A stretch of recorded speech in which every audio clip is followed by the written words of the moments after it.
Hello बच्चों। आज हमारा टॉपिक क्लास 12th के लिए होगा फंक्शन का। और इस टॉपिक के अंदर हम बच्चों सबसे पहले इस फंक्शंस की डेफिनेशन देखेंगे। और जो फंक्शन है वो एक रिलेशंस की ही एक स्पेशल टाइप है। और जो फंक्शंस का जो टॉपिक है, इस टॉपिक के क्वेश्चंस करने से पहले हम इस फंक्शंस के कुछ बेसिक कॉन्सेप्ट्स के बारे में सीखेंगे कि फंक्शंस की डेफिनेशंस क्या होती है और अलजेब्रा ऑफ ए फंक्शंस क्या होता है। और इस फंक्शंस की कुछ क्लासिफिकेशंस भी है। मीन्स फंक्शंस को कैटेगराइज किया गया है कि आपके पास ऐसे कौन कौन से केस हैं जिन केस के अंदर आपके पास फंक्शंस, किस केस के अंदर वन वन बनेगा, किस केस के अंदर आपके पास ऑन टू बनेगा, किस केस के अंदर आपके पास मैनी वन बनेगा। तो चलिए बच्चों, टाइम को खराब ना करते हुए हम अपने टॉपिक को स्टार्ट करते हैं। तो बच्चों सबसे पहले जो कॉन्सेप्ट आता है वो कॉन्सेप्ट हमारे पास आता है difference between the functions and relation और डेफिनेशंस ऑफ ए फंक्शन। तो सबसे पहले बच्चों हमारे पास एक बेसिक सा कॉन्सेप्ट है। उस बेसिक कॉन्सेप्ट्स के अकॉर्डिंग ही हम फंक्शंस, जो हमारा फंक्शन है और जो रिलेशन है, इन दोनों के बीच में हम डिफरेंस देखेंगे कि हमारे पास फंक्शंस और रिलेशंस के बीच में डिफरेंस क्या होता है। क्योंकि अगर हम रिलेशंस की बात करें तो रिलेशंस हमारे पास किसी सेट ए के ऊपर डिफाइन किया जाता है। और जब हम कोई भी रिलेशंस लगाते हैं इनके एलिमेंट्स के ऊपर तो हमारे पास कोई ना कोई रेंज आती है। और वो रेंज हमारे पास इस सेट में से भी हम ले सकते हैं, और या फिर हम कोई दूसरा सेट भी ले सकते हैं, एक अनदर सेट भी। यानी कि जो रिलेशन है वो हमने रिलेशंस लगाया कि हमने ए सेट में से कुछ एलिमेंट्स लिए और उन एलिमेंट्सों के ऊपर हम कोई रिलेशन अप्लाई करते हैं। और रिलेशंस अप्लाई करने के बाद हमारे पास जो रेंज आती है वो रेंज हमारे पास सेट बी में क्या करते हैं, सेट बी में कंटेन करती है, यानी कि सेट बी का वो एलिमेंट्स है। तो उसी टाइप से भी हमारे जो फंक्शन है वो फंक्शंस भी किन्हीं भी दो नॉन एम्प्टी सेट्स के ऊपर अप्लाई किया जाता है। तो सबसे पहले हम ये कुछ पॉइंट है, इन पॉइंट्स के बारे में सीख लेते हैं कि ये पॉइंट्स हमारे पास है क्या। तो फर्स्ट पॉइंट है the concept of a functions is a special case of a relation. जो हमारे पास फंक्शन है ये फंक्शंस एक रिलेशंस का ही स्पेशल केस है। वो बताएंगे हम कि किस टाइप से ये आपके पास रिलेशंस का स्पेशल केस बनता है। तो इन्होंने सबसे पहले डिफरेंस के बारे में डिस्कस किया है। ये कहता है ए रिलेशंस में relate each element of the domain to more than one element of the range. यानी कि इस लाइन का मतलब क्या हुआ, जब हम रिलेशन की बात करते हैं तो रिलेशंस के अंदर क्या होता है कि हमने एक तो सेट लिया डोमेन का, एक हम डोमेन का सेट लेते हैं, से हमने सेट ए ले लिया। इस सेट ए के अंदर आपके पास कुछ एलिमेंट्स हैं, से हमने एलिमेंट्स ले लिए, हमने लिया 1 2 और 3। अब एक सेट हमने बी लिया और इस बी सेट के अंदर हमने एलिमेंट ले लिए ए, बी और सी, इंग्लिश के अल्फाबेट्स ले लिए। तो रिलेशंस का मतलब क्या होता है, जो आपके पास सेट ए है, ये सेट ए हमारे पास डोमेन है, और जो बी सेट है इस बी सेट के अंदर हमारे पास रेंज है रिलेशंस के लिए।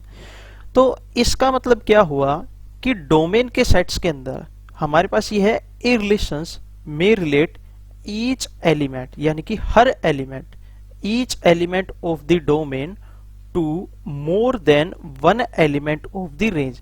यानी कि हमारे पास डोमेन के अंदर जितने भी एलिमेंट हैं वो हर एलिमेंट जो रेंज के जो एलिमेंट है उनके एक से ज्यादा के साथ रिलेट करे। किस टाइप से, जैसे 1 का ए के साथ कोई रिलेशंस बनता हो, 1 का बी के साथ कोई रिलेशंस बनता हो, 1 का सी के साथ कोई रिलेशंस बनता हो, 2 का ए के साथ रिलेशंस बनता हो, 2 का बी के साथ रिलेशंस बनता हो और 2 का सी के साथ रिलेशंस बनता हो, 3 का ए के साथ रिलेशंस, 3 का बी के साथ रिलेशंस और 3 का सी के साथ रिलेशंस।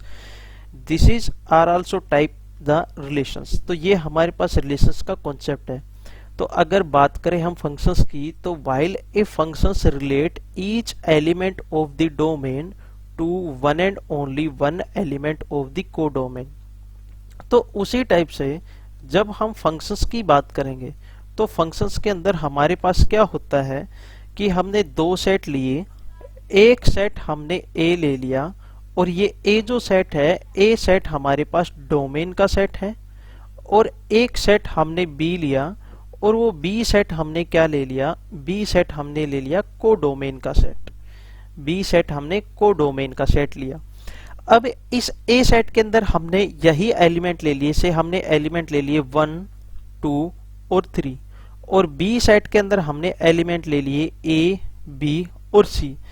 तो आपके पास ए टू बी ये फंक्शंस बनेगा कब, जब each element of the domain, यानी कि डोमेन का हर एलिमेंट, जो डोमेन का सेट है ए, और ए सेट के अंदर हमारे पास एलिमेंट दे रखे हैं 1, 2 और 3, each element of the codomain to one and only one, यानी कि एक ही एलिमेंट के साथ वो क्या करे, फंक्शंस, यानी कि जो फंक्शंस अप्लाई करोगे वो फंक्शंस अप्लाई करने के बाद जो हमारे पास आंसर आएगा वो वन ही होना चाहिए, one and only one element of the codomain, वो एक ही एलिमेंट के साथ रिलेट करता हो। 1 का ए के साथ रिलेशंस बनता हो, 3 का बी के साथ आपके पास रिलेट करता हो, और 2 का सी के साथ आपके पास रिलेट करता हो। तो एक ही एलिमेंट के साथ, यानी कि one and only one range in the set of the codomain, आपके पास एक ही आंसर आए। अब मान लो हमने एक क्वेश्चन लिया, हम एग्जाम्पल से इसको और डिटेल में समझते हैं। हमने एक एग्जाम्पल लिया, मान लो मैंने कोई भी एक रियल फंक्शंस ले लिया, लीनियर फंक्शंस लिया मैंने, तो लीनियर फंक्शंस लिया मैंने f of x is equal to 2x plus का 3, ये मैंने कोई भी फंक्शंस लिया। अगर इस फंक्शंस में f ऑफ 1 निकालता हूं, यानी कि मैंने यहां पर एक एलिमेंट 1 लिया डोमेन के सेट में से, और मैंने यहां पर अप्लाई किया, तो 2 इंटू में 1 और प्लस का 3, तो हमारा आंसर आएगा 5। अगर मैं यहां पर एलिमेंट 2 लेता हूं, तो यहां पर आप लिखोगे 2 इंटू में 2 और प्लस का 3, ये आया आपके पास 4 और प्लस में 3, हमारे पास आंसर कितना आया, 7 आया। यानी कि 1 का 5 के साथ रिलेशंस बनता है और 2 का 7 के साथ रिलेशंस बनता है। अगर मान लो हमारे पास ये कंडीशंस होती कि अगर मैं इसी फंक्शंस के अंदर मैं f ऑफ -1 के लिए मैं कोई रेंज निकालना चाहता, यानी कि हमारे पास जो फंक्शन है उस फंक्शंस में अगर मैं x की जगह -1 अगर एलिमेंट लेता तो हमारा आंसर क्या आता है। तो हम इसको इस टाइप से लिखेंगे, -2 और प्लस का 3, तो हमारे पास आंसर आएगा प्लस का 1। यानी कि अगर मैं -1 रखता और हमारे पास आंसर 5 आता, तो उस केस के अंदर हमारे पास ये कंडीशंस होती है कि अगर आपने डोमेन में से कोई भी एलिमेंट लिया, वो आपके पास कोडोमेन में एक ही के साथ रिलेट करे, ना कि किन्हीं भी दो डिफरेंट एलिमेंट्स के साथ। अगर हम ये एग्जाम्पल लेते हैं और इस एग्जाम्पल के अकॉर्डिंग हम डोमेन और कोडोमेन की बात करें, तो एक सेट हमने डोमेन का लिया, वो सेट ए लिया, और उसके अंदर एलिमेंट लिए हमने 1 और 2, और एक एलिमेंट ले लिया -1, और एक सेट हमने बी लिया, और इस बी सेट के अंदर हमने एलिमेंट ले लिए 1, हमने लिया 5, हमने लिया 6, और एक एलिमेंट ले लिया 8। तो f ऑफ 1, जब आपने 1 एलिमेंट के ऊपर f मैपिंग डिफाइन की, तो हमारा आंसर आता है 5। अगर हमने f ऑफ 2 फाइंड आउट किया, तो हमारा रेंज आई हमारे पास, यानी कि आंसर आया 7, यानी आंसर आने का मतलब हुआ मेरे पास रेंज मिली। अगर हमने -1 लिखा, तो -1 में हमारे पास आंसर आया प्लस का 1। अगर हमारे पास ये होता कि f ऑफ 1 भी हमारे पास इज इक्वल टू 5 और f ऑफ -1 भी हमारे पास इज इक्वल टू 5, तो उस केस के अंदर हमारे पास ये फंक्शंस नहीं बनता। वो क्यों? क्योंकि हमने यहाँ पर ये पढ़ा है कि functions relates each element of the domain, यानी कि डोमेन का जितने भी एलिमेंट है, हर एलिमेंट टू रिलेट करे one and only one element, एक ही एलिमेंट के साथ ऑफ द कोडोमेन, जो भी हमारे पास कोडोमेन है। कोडोमेन का सेट हमारे पास बच्चों वो होता है जिस सेट में से हमारे पास रेंज आती है, यानी कि range is the subset of the codomain. जो रेंज है वो रेंज हमारे पास कोडोमेन का ही क्या होती है, सबसेट होती है। तो अब हम बच्चों इसकी डेफिनेशन समझते हैं कि हमारे पास फंक्शंस की डेफिनेशंस क्या होती है। फंक्शंस की डेफिनेशंस है, let x and y be a two non empty set. हमने x और y कोई भी दो नॉन एम्प्टी सेट लिए, ए फंक्शंस कोई हमने फंक्शंस अप्लाई किया और ए मैपिंग f, जिस टाइप से हमने यहाँ पर एक f मैपिंग डिफाइन की थी 1 एलिमेंट के ऊपर, 2 एलिमेंट के ऊपर और -1 एलिमेंट के ऊपर। तो कहता है हमने एक मैपिंग डिफाइन की f from x into Y, set x से सेट y पर। तो रिटर्न एज, तो उसको हम किस टाइप से लिखेंगे, f such that x into में y is a rule by which each element x belongs to x is associated to a unique element y belongs to capital Y.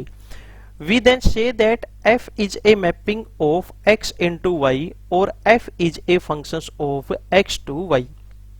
तो इसका मतलब बच्चों हमारे पास ये हुआ कि हमने दो सेट लिए, हम दो सेट लेते हैं। एक सेट हमने लिया x, ये सेट हमने x लिया और एक सेट हमने क्या लिया, y लिया। हमारे पास जो मैपिंग डिफाइन हो तो वो मैपिंग मान लो हमारे पास यहाँ पर कुछ एलिमेंट हैं डोमेन के सेट के अंदर और को डोमेन के सेट के अंदर भी हमारे पास कुछ एलिमेंट है। जो हम एफ मैपिंग डिफाइन करें, एफ मैपिंग किन एलिमेंट्स के ऊपर, x एलिमेंट्स के ऊपर, और जो हमारे पास आंसर आए, आंसर यानी कि जो रेंज आए, वो रेंज हमारे पास यूनिकली एलिमेंट यानी कि यूनिक एलिमेंट होना चाहिए in the set of the codomain, codomain के सेट के अंदर। यानी कि जैसे कि हमने यहाँ पर एक सेट A लिया था और एक सेट हमने B लिया था, तो अगर हमने f ऑफ 1 एलिमेंट के ऊपर हमने f इमेज, और f इमेज हमने किस टाइप से डिफाइन की थी, वो हमने यहाँ पर रिलेशंस दे रखा था।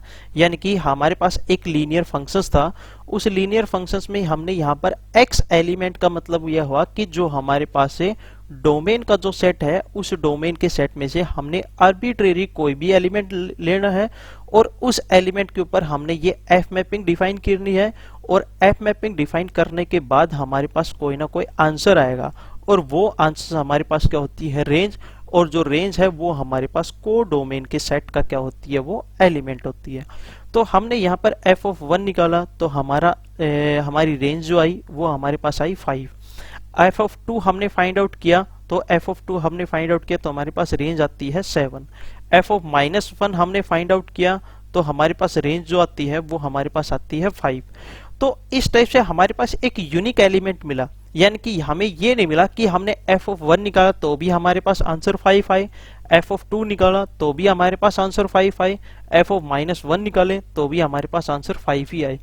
तो उस केस के अंदर फंक्शन हमारे पास नहीं बनता है, यानी कि यूनिकली डिफाइन हो, 1 का फर्स्ट एलिमेंट के साथ, 2 का इस किसी भी एक एलिमेंट के साथ यूनिकली आपके पास f इमेज मिलती हो, 3 का किसी भी एक एलिमेंट के साथ हमारे पास यूनिकली इमेज डिफाइन होती हो। अब बच्चों आपके माइंड में एक कॉन्सेप्ट ये होगा कि हमने ये कहा कि हमारे पास ये तो कंडीशन है कि हमने किसी भी एक एलिमेंट की हमारे पास इमेज एक हो सकती है। अगर हमारे पास फंक्शंस इस टाइप से हो, f of x is equal to X square, तो अगर मैं f ऑफ -1 निकालूं तो भी मेरे पास हमारे पास 1 आता है आंसर। अगर f ऑफ 1 आप फाइंड आउट करोगे तो भी हमारे पास क्या आता है, 1 ही आता है। तो यहाँ पर दो एलिमेंटों की इमेज क्या आती है, सेम आती है। ये हमारे पास फंक्शंस बनता है, लेकिन एक एलिमेंट की दो इमेज नहीं होनी चाहिए, क्योंकि इस एलिमेंट के अकॉर्डिंग हमारे पास एक यूनिक इमेज है और एक हमने अलग एलिमेंट लिया, इस अलग एलिमेंट के अकॉर्डिंग, इस एलिमेंट के अकॉर्डिंग आपके पास ये एक यूनिक इमेज है। हमारे अकॉर्डिंग ये दोनों एलिमेंट क्या है, एक है, यानी और इन दोनों एलिमेंट्स के अकॉर्डिंग आपके पास ये डिफरेंट है। तो किन्हीं भी दो एलिमेंट की सेम इमेज हो सकती है, लेकिन एक एलिमेंट की दो इमेज नहीं हो सकती। यानी कि हमने इस फर्स्ट एलिमेंट की इमेज आपके पास ये 1 मिलती है और सेकंड एलिमेंट की भी इमेज आपके पास ये 2 मिलती है। तो एक एलिमेंट की दो इमेज हमारे पास नहीं हो सकती, दो एलिमेंटों की एक इमेज आपके पास हो सकती है। तो ये हमारे पास फंक्शंस की क्या थी, डेफिनेशंस थी। अगर बच्चों आपको इस टाइप से समझने में कोई प्रॉब्लम्स आ रही हो तो आप नीचे कमेंट सेक्शंस में मेरे को बता देना कि कृपया करके आप इस टाइप से ना बताएं, तो मैं इनको रिटर्न में भी आपको समझा दूंगा, क्योंकि टाइम कंज्यूमिंग के अकॉर्डिंग मैंने इस टाइप से इनको आपको समझाना पड़ रहा है। अब इससे नेक्स्ट हमारे पास आती है नेक्स्ट हम कॉन्सेप्ट करते हैं domain and range of the functions. अब हमारे पास डोमेन और रेंज ऑफ दी फंक्शंस की बात आती है कि कोई भी फंक्शन है, उस फंक्शंस के लिए हमारे पास डोमेन क्या होती है और उस फंक्शंस के लिए हमारे पास बच्चों रेंज क्या होती है। तो हमने यहां पर ये लिया कि element y belongs to y to which the element x belongs to capital X। यहां पर ये कैपिटल X का जो सेट है ये हमारे पास डोमेन का सेट है, और y जो सेट है ये y सेट हमारे पास को डोमेन का सेट है। x हमने डोमेन का सेट लिया और y हमने को डोमेन का सेट लिया। ये कहता है is associated is called the f image of of x or the value of the functions at x and x is called the pre-image of y। तो इसका मतलब क्या हुआ बच्चों, हमने ये पढ़ा था कि फंक्शंस हमारे पास किन्हीं भी दो नॉन एम्प्टी सेट्स के ऊपर डिफाइन होता है। हमने ये लिया कि let x and y be the two non empty set. हमारे पास दो नॉन एम्प्टी सेट थे, तो हमने यहाँ पर बच्चों दो नॉन एम्प्टी सेट लिए। एक मैंने सेट लिया x, एक मैं सेट x लेता हूं, ये हमारे पास नॉन एम्प्टी सेट है, तो इसके अंदर हमारे पास कुछ ना कुछ एलिमेंट्स जरूर मिलेंगे। से हमने एलिमेंट ले लिया यहां पर a, b, c और d, और एक सेट हमने लिया y, और इस y सेट एलिमेंट्स के अंदर हमने एलिमेंट ले लिए e, f, g और h। ये हमने एलिमेंट्स ले लिए। अब यहां पर ये है each elements of a y belongs to capital Y, यानी कि इस सेट का हर एलिमेंट कौन सा E B, F B, G B और H B, which the elements x belongs to capital X is associated is called the f image. यानी कि जो हमारे पास को डोमेन का जो सेट है वो को डोमेन का सेट इस x के जितने भी एलिमेंट है उन सभी के साथ एसोसिएट करता है। और वो उन्होंने कंडीशंस क्या दी, वो कंडीशंस हम फंक्शंस के अकॉर्डिंग डिफाइन करते हैं कि हमारे पास फंक्शंस क्या दे रखा है। जैसे हमने ये कहा कि पीछे हमने डेफिनेशंस में कुछ एक दो एग्जांपल्स किए थे। हमने लिखा था कि f of x is equal to 2x plus में 3। तो यहाँ पर x जो एलिमेंट, यानी कि हमने x सेट में से कुछ एलिमेंट्स लिए थे और जो हमारे पास आंसर आए थे वो आंसर हमारे पास को डोमेन के सेट के अंदर थे, यानी कि वो एलिमेंट्स हमारे पास रिलेट कर रहे थे। से मान लो हमने यहाँ पर f ऑफ 1 फाइंड आउट किया था, वो 5 आया था। f ऑफ 2 हमने फाइंड आउट किया था तो वो हमारे पास 7 आया था। तो हमने दो नॉन एम्प्टी सेट लिए थे, एक सेट हमने x लिया था और एक सेट हमने y लिया था। इस सेट के अंदर मान लो हमने एलिमेंट ले लिए 1, 2 और 3। इसके अंदर हमने एलिमेंट ले लिए 1, 5 और 7। तो f ऑफ 1 जब हमने फाइंड आउट किया तो हमारे पास रेंज मिलती है 5। f ऑफ 2 फाइंड आउट किया तो हमारे पास रेंज कितनी मिलती है 7। तो उसी टाइप से 1 का 5 के साथ एक रिलेशंस बनता है। तो ये जो रिलेशंस बनता है तो f ऑफ 1, तो हमने लिखा f of 1 is equal to 5 और f of 2 is equal to 7। 1 के लिए f इमेज को डोमेन के सेट के अंदर हमारे पास 5 है और 2 के लिए f इमेज हमारे पास को डोमेन के सेट के अंदर 7 है। तो इसी का मतलब ये हुआ कि x के जितने भी एलिमेंट हैं वो को डोमेन के सेट के एलिमेंट के साथ एसोसिएट करते हैं, यानी कि कोई ना कोई लिंक क्रिएट करते हैं। वो हमारे पास इस f मैपिंग के अकॉर्डिंग डिफाइन होता है। तो हमारे पास f इमेज होती है, f इमेज ऑफ x, यानी कि इस x सेट के अंदर जितने भी एलिमेंट हैं इन सभी एलिमेंटों की f image in the set of the को डोमेन के अंदर हमारे पास मिलती है। और जो हमारे पास ये जो x के जो एलिमेंट हैं को डोमेन डोमेन के सेट के भी जितने भी एलिमेंट हैं, जैसे कि आपके पास 1 है, 2 है और 3 है, ये हमारे पास प्री इमेज हैं ऑफ दी को डोमेन के सेट के अंदर जितने भी एलिमेंट हैं उन सभी एलिमेंट्स की ये हमारे पास क्या है, प्री इमेजेस हैं। तो उसी टाइप से हमने कहा कि set x is called the domain. जो सेट x है वो सेट x हमारे पास डोमेन का सेट बना, और जो सेट y है and the set y is called the को डोमेन, और जो सेट y है वो सेट y हमारे पास क्या है, को डोमेन का सेट है। यानी कि अगर आपको सिंपल लैंग्वेज में मैं अगर बताता हूं तो जिस सेट में से हम एलिमेंट लेते हैं और उनके ऊपर एफ मैपिंग डिफाइन करते हैं, तो जिस सेट में से हमने एलिमेंट लिए वो हमारे पास डोमेन का सेट है, यानी कि x हमारे पास डोमेन का सेट बना, और जिस सेट में हमारे पास एफ मैपिंग लगाने के बाद हमारे पास जो आंसर्स आते हैं और वो आंसर्स जिस सेट के अंदर हमारे पास बिलोंग करते हैं, यानी कि उस सेट के एलिमेंट हैं, तो उन एलिमेंट्स को हम रेंज बोलते हैं, और वो सेट हमारे पास कोडोमेन का सेट है, यानी कि y हमारे पास यहाँ पर सेट बनता है कोडोमेन का सेट। तो उसी टाइप से बच्चों मैंने आपको ये बता दिया है, इन्होंने डोमेन और रेंज में यही बता रखा है कि फंक्शंस की डोमेन क्या होती है और आपके पास रेंज क्या होती है। अब इन्होंने ये लिखा, the set form by all the F image of the element x belongs x is called the range. यानी कि हमने यहाँ पर देखो 1 एलिमेंट के ऊपर f इमेज लगाई, हमारे पास आंसर 5 आया, 2 के ऊपर हमने f इमेज लगाई, हमारे पास आंसर 7 आया। तो ये हमारे पास क्या है, रेंज है फंक्शंस के लिए। तो इनको हम डिनोट करते हैं f ऑफ x, जैसे हमने यहाँ पर लिखा f ऑफ 1 और f ऑफ 2। तो clearly the range is the subset of y। जो हमारे पास रेंज है वो रेंज हमारे पास इस कोडोमेन के सेट के अंदर लाई करती है, और ये कोडोमेन का सेट के क्या बनेंगे, हमारे पास ये सबसेट बनेंगे।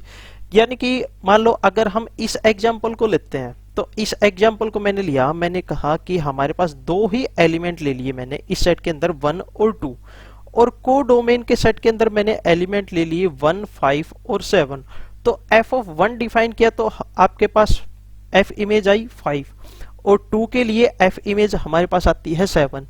तो 5 और 2 ये हमारे पास रेंज है फंक्शंस के लिए, और ये हमारे पास इस y सेट का ही क्या है, सबसेट है। यानी कि रेंज का जो सेट बनेगा वो रेंज का सेट हमारे पास इस y सेट का क्या होगा, सबसेट होगा। यानी कि रेंज का हमारे पास सेट बना कि एक एलिमेंट 5 है और एक एलिमेंट 7 है, और कोडोमेन का सेट यानी कि y हमारे पास जो दे रखा है वो 1, 5 और 7 दे रखा है। तो रेंज के जितने भी एलिमेंट है वो सारे के सारे एलिमेंट हमारे पास y के अंदर हैं।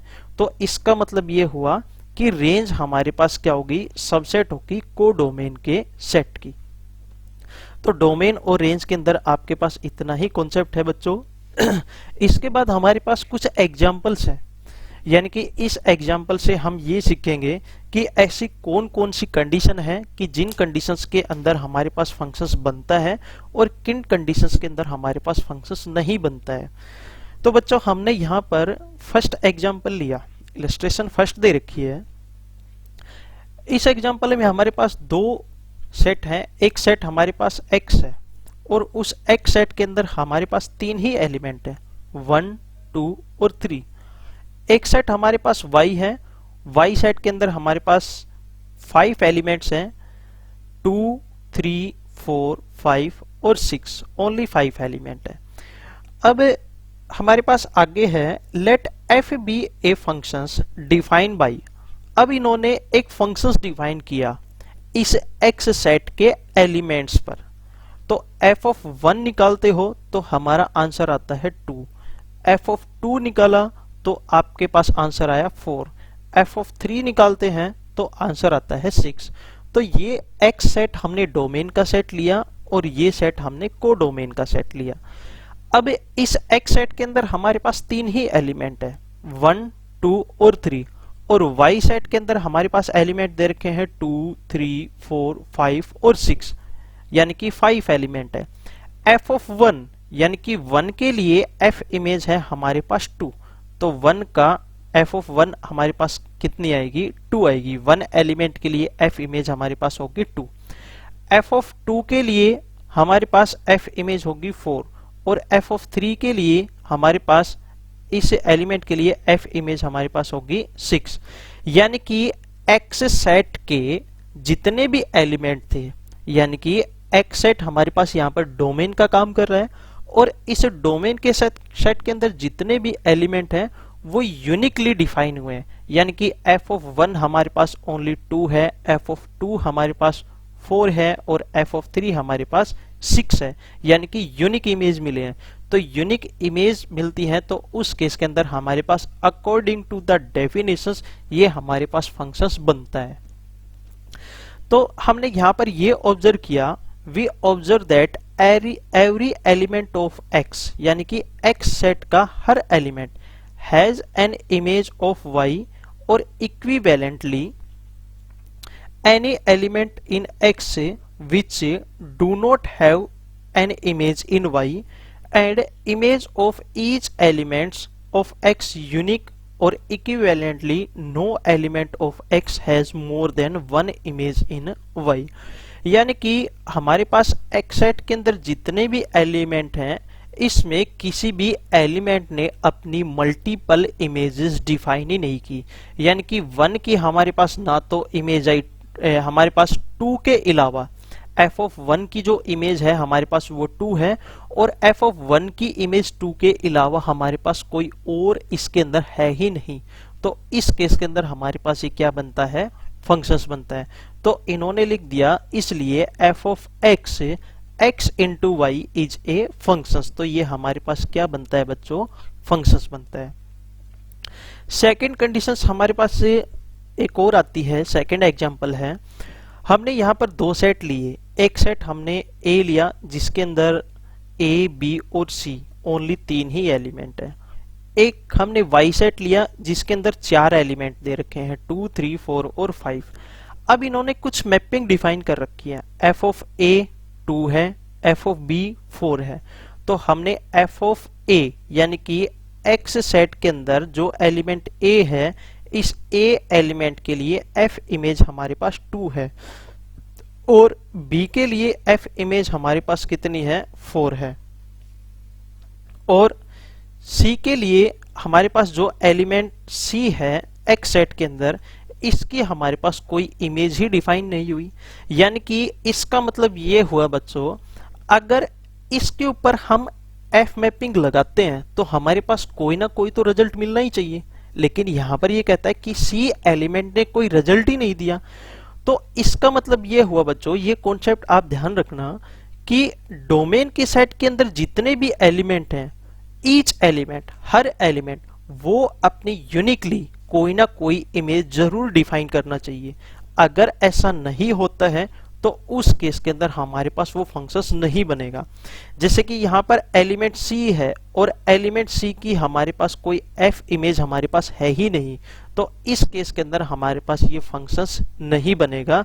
तो हमने लिख दिया here f is not a functions as C belongs to capital X does not have any image, यानी कि C एलिमेंट के लिए हमारे पास कोई इमेज है ही नहीं। तो इस केस के लिए हमारे पास ये फंक्शंस नहीं बनेगा। उसके बाद बच्चों हमारे पास एक और एग्जांपल आता है, वो एग्जांपल दे रखे इन्होंने कि एक सेट हमने X लिया, एक सेट हम X लेते हैं और उस X सेट के अंदर हमारे पास 3 एलिमेंट है A, B और C, और एक सेट हमने Y लिया, उस Y सेट के अंदर हमारे पास 4 एलिमेंट दे रखे हैं 2, 3, 4 और 5। अब इन्होंने X सेट के एलिमेंटों के ऊपर कोई f मैपिंग डिफाइन कर रखी है, यानी कि f ऑफ A हमने फाइंड आउट किया तो 2 आता है, f ऑफ B हम फाइंड आउट करते हैं तो 3 आता है, और यहाँ पर f of B find out किया तो हमारे पास 4 आया, और f ऑफ C हमने फाइंड आउट किया तो हमारे पास रिजल्ट आता है 5। यानी कि यहाँ पर एक एलिमेंट ऐसा है जिसने अपनी 2 इमेजेस दी है, और वो एलिमेंट है हमारे पास बच्चों B। A एलिमेंट की ओनली ऑन 1 इमेज है, यूनिकली डिफाइंड है, और C एलिमेंट भी हमारे पास यूनिकली डिफाइंड है, लेकिन B एलिमेंट की हमारे पास 2 इमेज है, एक इमेज है हमारे पास 3 और एक इमेज है हमारे पास 4। तो हमने एक फंक्शंस की डेफिनेशंस में ये पढ़ा था कि डोमेन का जो सेट है, उस डोमेन के सेट के अंदर जितने भी एलिमेंट हैं वो एलिमेंट हमारे पास यूनिकली डिफाइन होने चाहिए, लेकिन यहाँ पर f ऑफ b जो है वो यहाँ पर यूनिकली डिफाइन नहीं है। यानी कि f ऑफ b की हमारे पास 2 इमेज है, 2 एलिमेंटों की एक इमेज हो सकती है, एक एलिमेंट की 2 इमेज नहीं हो सकती है। तो यहाँ पर बच्चों हमने लास्ट में ये लिखा कि here every element of x has an image in y, but कि हर एलिमेंट एक्स की इमेज तो है वाई सेट के अंदर, but there is one element of b belongs to x, यानी कि डोमेन के सेट के अंदर हमारे पास एक एलिमेंट ऐसा है विच हैव टू इमेज, जिसकी दो इमेज है, नेमली कौन सी, 3 और 4। अगर ऐसा है तो according to the definitions do not have a functions, तो हमारे पास ये फंक्शंस बनेगा ही नहीं। तो ये बच्चों कुछ बेसिक कॉन्सेप्ट्स थे हमारे पास फंक्शंस के। इसके बाद जो हमारे पास कॉन्सेप्ट आएगा वो अलजेब्रा ऑफ ए फंक्शंस का आएगा। उससे पहले हमारे पास कुछ यूजफुल रिमार्क्स दे रखे हैं, कुछ पॉइंट्स हैं, इनको आपने बच्चों समझना है और इन कंडीशंस को आपने ध्यान में भी रखना है। तो हमने एक फंक्शंस डिफाइन किया सेट x से सेट y के ऊपर।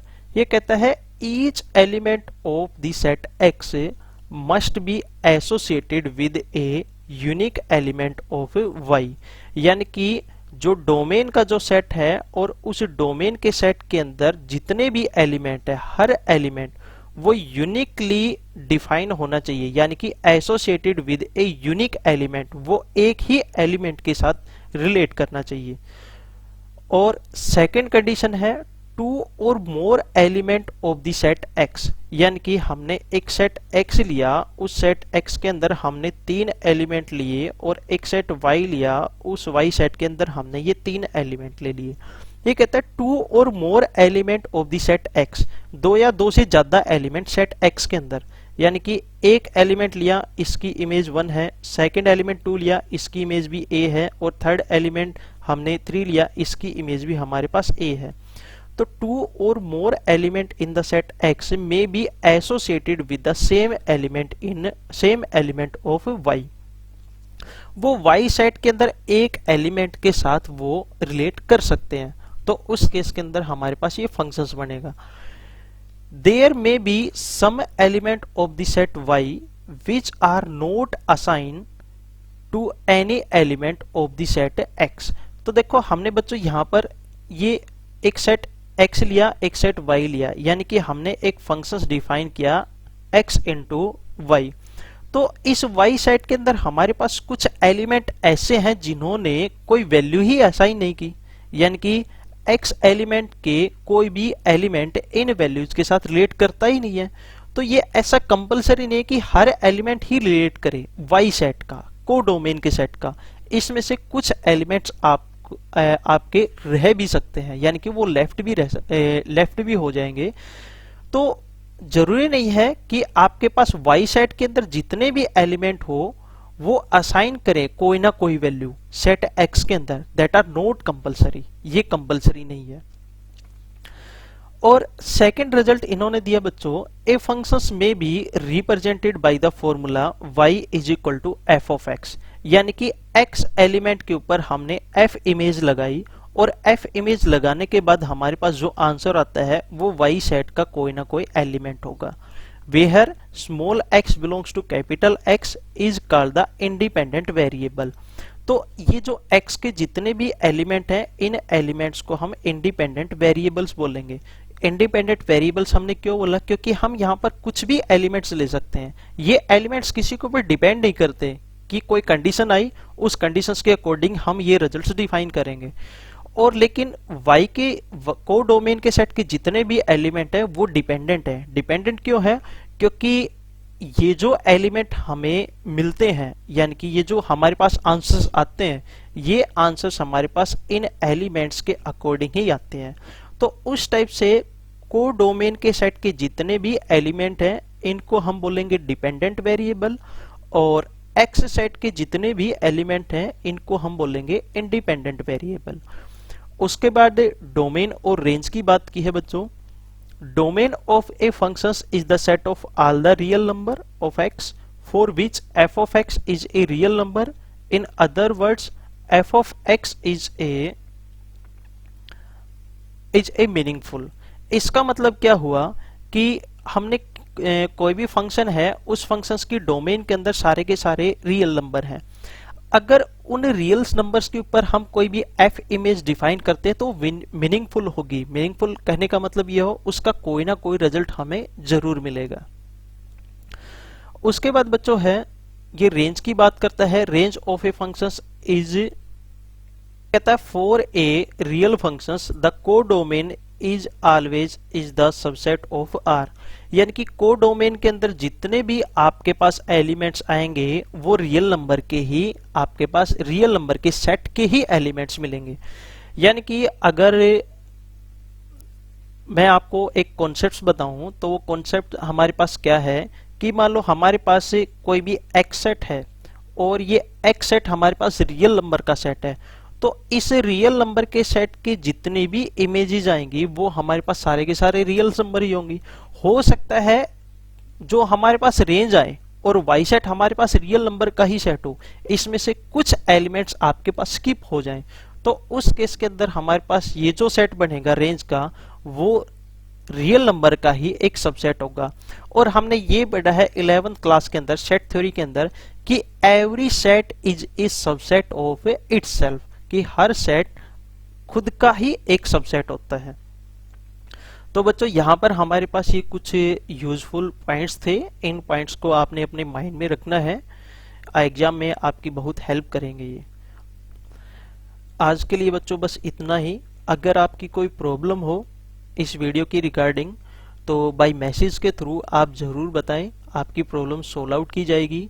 मैंने ये कम टाइम की वीडियो इसलिए बनाई है क्योंकि मैंने बुक में से फोटो लेके और जो इमेजेस हैं वहां पर सब कुछ ऑलरेडी लिखा हुआ था और उनके बारे में मैंने आपको बस समझाया है, क्योंकि लिखने में बच्चों टाइम लगता है और मैंने सोचा कि ये एक बार ट्राई करके देख लेते हैं। अगर बच्चों को समझ में आता है तो दी बेस्ट है। अगर आपको इस टाइप से समझने में कोई प्रॉब्लम हो तो कमेंट सेक्शंस में के अंदर आप कमेंट करके बता सकते हो कि सर हमें इस टाइप से समझ में नहीं आता है या फिर हम इस टाइप से समझ पा रहे हैं अच्छे से। तो अगर इस टाइप से आप समझ पा रहे हो तो मेरे लिए भी काफ़ी हेल्पफुल होगा, और अगर आप समझ पा रहे हो तो आपके लिए भी बेनिफिट है, क्योंकि इसमें हम कम टाइम के अंदर ज़्यादा से ज़्यादा क्वेश्चंस को हम कवर कर पाएंगे। तो आज के लिए बच्चों बस इतना ही।